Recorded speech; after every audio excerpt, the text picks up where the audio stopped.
Pasca kecelakaan lalu lintas yang mengakibatkan selebritas Vanessa Angel dan suami Febri Ardiansyah meninggal dunia, kedua jenazah langsung diotopsi di ruang jenazah Rumah Sakit Bayangkara Polda Jawa Timur. Usai diotopsi, jenazah diberangkatkan ke Jakarta melalui jalur darat menggunakan ambulans untuk dimakamkan. Dari hasil identifikasi, Vanessa mengalami luka berat di bagian kepala dan dada. Sementara sang suami mengalami luka berat di kepala dan bagian tangan. Dalam program Sapa Indonesia Malam, Dirlantas Polda Jawa Timur Kombes Latif Usman menyebut, kecelakaan lalu lintas diperkirakan terjadi akibat kelalaian pengemudi yang mengendarai kendaraan melampaui kecepatan maksimal. Perkiraan kita sementara tidak ada bekas rem, tidak ada bekas yang menunjukkan ada terjadinya istilahnya permasalahan teknis kendaraan. Ini akibat kurang konsentrasinya pengemudi, sehingga dengan dilihat dari kondisinya kendaraan ini melaju dengan kecepatan di atas 100, mungkin lebih dari 120 km per jam. Jadi di atas 100, dan itu kan sudah melampaui batas ketentuan yang memang di jalan tol. Di situ ada rambu-rambu, memang di jarak sekian itu ada kecepatan maksimal 100 km per jam.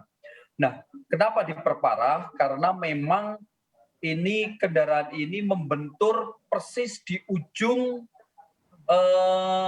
beton, pembatas beton yang ada. Mungkin kalau di ujungnya, jadi ini persis posisi kendaraan menghantam ujung beton batas jalan tol itu. Sementara setelah menjalani perawatan di RSUD Kertosono, Kabupaten Nganjuk, Jawa Timur, anak dan pengemudi mobil Vanessa Angel dirujuk ke Rumah Sakit Bayangkara, Surabaya. Kedua korban selamat kecelakaan dirujuk atas permintaan keluarga. Dari hasil pemeriksaan CT scan, anak dari selebritas Vanessa Angel mengalami lecet dan lebam di dahi dan wajahnya. Sang pengemudi hanya mengeluhkan sakit di beberapa bagian tubuhnya. Juga tidak kami dapatkan, jadi kondisinya juga bagus ya, jadi kondisi pasien stabil. Jadi alasan dirujuk ini permintaan dari keluarga, jadi supaya lebih dekat sama keluarga yang Surabaya. Untuk hasil CT scan-nya bagian kepala aman ya? Iya, aman. Jadi tidak ada tanda-tanda pendarahan di otaknya. Kecelakaan lalu lintas akibat faktor manusia tetap merupakan penyebab utama dibandingkan dengan faktor teknis seperti kondisi jalan dan kendaraan serta faktor alam seperti cuaca dan keadaan lingkungan. Sebelumnya, muncul dugaan pengemudi mobil Vanessa dan suami mengunggah video saat berkendara melewati tol Nganjuk kilometer 555 dan kendaraan melaju dalam kecepatan tinggi. Menurut Training Director Safety Defensive Consultant Indonesia Sony Susmana, pengendara yang membawa anak kecil harus selalu memperhatikan kecepatan kendaraan yang dibawanya untuk keselamatan sang anak yang ada di dalam kendaraan.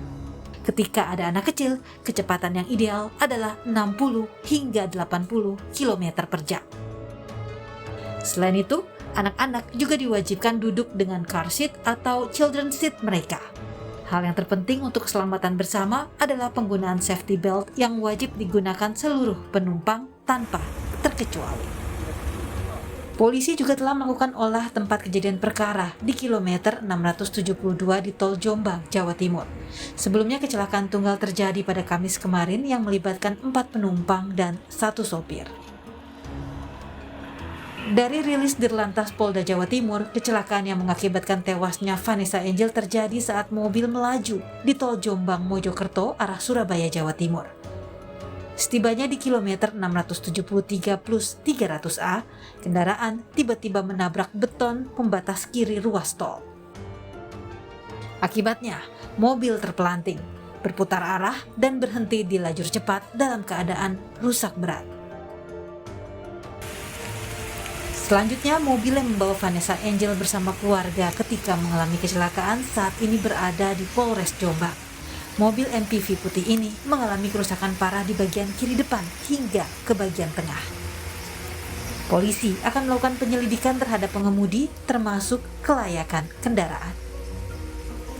Tim Liputan, Kompas TV.